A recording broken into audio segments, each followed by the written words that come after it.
Նախագծի ընդունումը պայմանավորված է քրեակատարական հիմնարկներում կալանավորվածներին պահելու վայրերում և ձերբակալված անձանց պահելու վայրերում արգելված առարկաների ներթափանցման դեպքերի կանխարգելման և գործող վարչական պատասխանատվության միջոցների արդյունավետության բարձրացման անհրաժեշտությամբ։ Գործող կարգավորումների կիրառման փորձը ցույց է տալիս, որ ներկայում նախատեսված վարչական տուժերն ու դրանց չափերը բավարար չափով չեն ապահովում իրավախախտումների կանխարգելումը։ Գործնականում արձանագրվում են դեպքեր, երբ անձին կամ ազատության մեջ պահվող անձանց փոխանցում կամ փոխանցելու փորձ են կատարում արգելված առարկաներ, վճարում են իրավախախտման համար նախատեսված համեմատաբար մեղմ տուգանքը և կրկին կատարում նույն իրավախախտումը։ Օրինակ, միևնույն գործարանային համարով հեռախոսը կրկին հանձնվել կամ հանձնվելու փորձ է կատարվել քրեակատարական հիմնարկում պահվող անձին։ Միաժամանակ գործող կարգավորումները պատասխանատվություն են նախատեսում միայն արգելված առարկաները հանձնելու կամ հանձնելու փորձ կատարելու համար։ Մինչդեռ գործնականում հանդիպում են նաև իրավիճակներ, երբ անձը նախապես տեղեկացված լինելով արգելված առարկաների ցանկի մասին և օրենքով սահմանված կարգով անցնելով զննության և կամ անձնական խուզարկություն, այնուամենայնիվ իր մոտ պահում է արգելված առարկա և այն տեղափոխում է քրեակատարական հիմնարկի տարածք։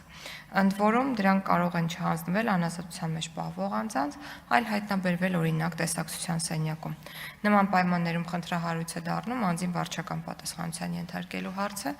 քանի որ վարչական իրավախախտումների վերաբերյալ օրենսգրքի կարգավորումները տարածվում են միայն արգելված առարկաներ հանձնելու կամ հանձնելու փորձի համար, հետևաբար նկարագրված իրավիճակը չի ստանում պատշաճ իրավական գնահատական։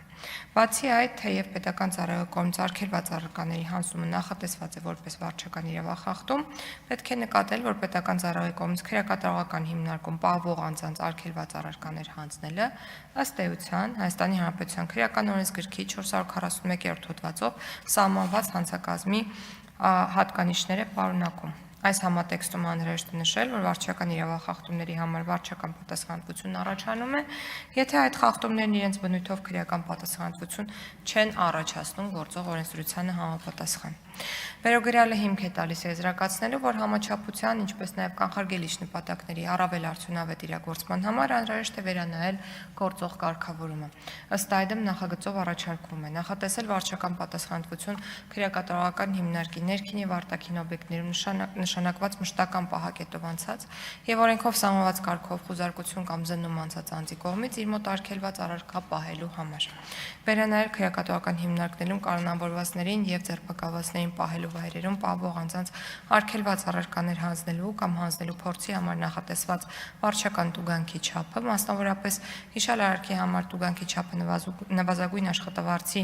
100 պատիկից 300 պատիկի փոխարեն սահմանել նվազագույն աշխատավարձի 200 պատիկից 500 պատիկի չափով, իսկ նույն արարքը վարչական տուժի միջոցներ կիրառելուց հետո 1 տարվա ընթացքում կրկին կատարելու համար տուգանքի չափը նվազագույն աշխատավարձի 200 պատիկից 500 պատիկի փոխարեն սահմանել նվազագույն աշխատավարձի 200 պատիկից 600 պատիկի չափով։ Քննարկվող իրավախախտումների համար որպես վարչական տուժ նախատեսել նաև վարչական իրավախախտում կատարելու գործի կամ անմիջական օբյեկտ հանդիսացող առարկայի բռնագրավումը քրեակատարական հիմնարկներում արգելված իրերի